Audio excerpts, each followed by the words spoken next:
আল্লাহর কথাকে গুরুত্ব দিয়ে আল্লাহর নবী বলতেছেন, আমার আল্লাহ আত্মীয়তার সাথে সম্পর্ক বন্ধকারী ব্যক্তিকে জান্নাতে দিবেন না, জান্নাতের সুগ্রাণও তারা পাবে না।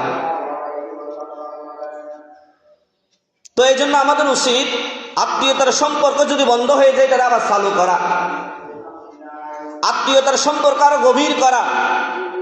কেন গভীর করব?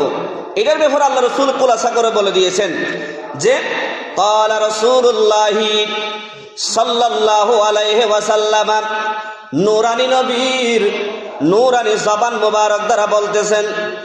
আমার ভাইয়েরা, এই হাদিস কানা ইমাম মুসলিম আবার নোট করেছেন মুসলিম শরীফের মধ্যে, ইন্না রাজুলান ক্বালা ইয়া রাসূলুল্লাহ, একজন সাহাবী এসে আমার নূরানী নবীর দরবারে এসে বলতে লাগলেন, আসসালাতু আসসালামু আলাইকা ইয়া রাসূলুল্লাহ, আসসালাতু আসসালামু আলাইকা ইয়া হাবিবাল্লাহ। ও আল্লাহর প্রিয় বন্ধু, আপনার কাছ থেকে একটা বিষয় জানার জন্য আসলাম। কারণ শুনেছি, আমরা পড়তেছি আল্লাহ নাকি আপনার সূরা আম্বিয়ার 107 নম্বরে সার্টিফিকেট দিয়ে দিয়েছে কি, ওয়ামা আরসালনাকা ইল্লা রাহমাতাল লিল আলামিন। ও নূরানী নবী, আল্লাহ বলেছে আপনি নাকি সমস্ত জগতের জন্য রহমত। ও দয়াল নবী রে, যেই নবীজি রহমত, যেই নবীজি সকল সমস্যার সমাধানকারী, যিনি সকল সমস্যার সমাধান দিতে পারে, যিনি সমস্যার সমাধান দিয়ে দেয়, যিনি মানুষের জন্য রহমত হয়ে এসেছেন, পশু পাখির জন্য রহমত হয়ে এসেছেন, গাছগাছালির জন্য রহমত হয়ে এসেছেন। ওরে বন্ধু, শুধু 18,000 মাখলুকাত নয়, 7টা জমিনের জন্য, 7টা আসমানের জন্য আল্লাহ 80,000 আলম বানাইছে, 18,000 মাখলুকাত বানাইছে। সব কিছুর জন্য আল্লাহ আমাদের নূরানী নবীরে রহমত বানাইয়া পাঠাইছে।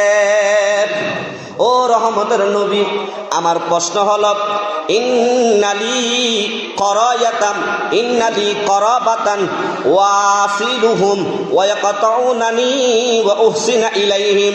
ও দয়াল বান্দার নবী রে, আমার আত্মীয় স্বজনের সাথে আমি ভালো ব্যবহার করি, আমার আত্মীয় স্বজনের সাথে আমি মহব্বত রাখতে চাই, ভালোবেসে আমি কথা বলি, কিন্তু ইয়া রাসূলুল্লাহ, তারা আমার সাথে ভালো ব্যবহার করে না, তারা আমার সাথে মহব্বত রাখে না, তারা আমার সাথে ভালোবাসাপূর্ণ দৃষ্টি দেয় না, ভালোবাসার ইঙ্গিত দেয় না, ভালোবাসার সাথে কথা বলে না।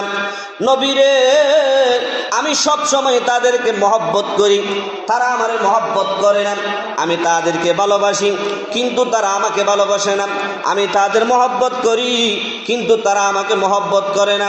আল্লাহর নবী, রহমতের খাজানা নবী বলেন, ও আমার সাহাবীরে, যদি তুমি এমন করো, ফাকালা লাইন কুনতা কামা কুলতা ফাকান্নামা তুসিফুহুমুল মাল্লাহ।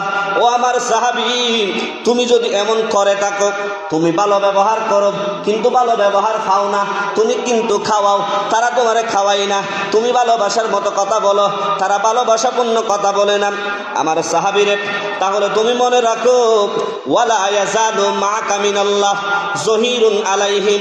আল্লাহ তাআলা যতদিন পর্যন্ত আত্মীয় স্বজনের সাথে তুমি এই ব্যবহারগুলা চালাই যাইবা, তারা না করুক, তারা না দেখুক, তারা ভালো না বাসুক, ও আমার সাহাবী, যতদিন তুমি এই অভ্যাস তোমার ভিতরে রাখবা, তুমি নিজে ভালোবাসবা, তাদের মহব্বত করবা, চেষ্টা করবা পাশে থাকার জন্য, এটা যদি চালাইয়া যাও, আমার আল্লাহ একজন রহমতের ফেরেশতা ঠিক করে দিবে, তোমার পক্ষে দাঁড় করাই দিবে, তোমার সাথে ডিউটির মধ্যে লাগাই দিবে।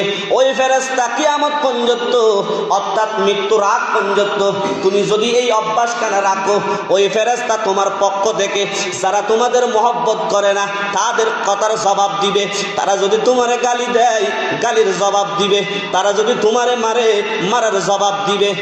আর তুমি এটাও শুনে নাও, যদি তুমি এই অভ্যাসখানা রাখতে পারো, আল্লাহর জান্নাতের মধ্যে তোমার জন্য স্পেশাল জায়গার ব্যবস্থা করা হবে।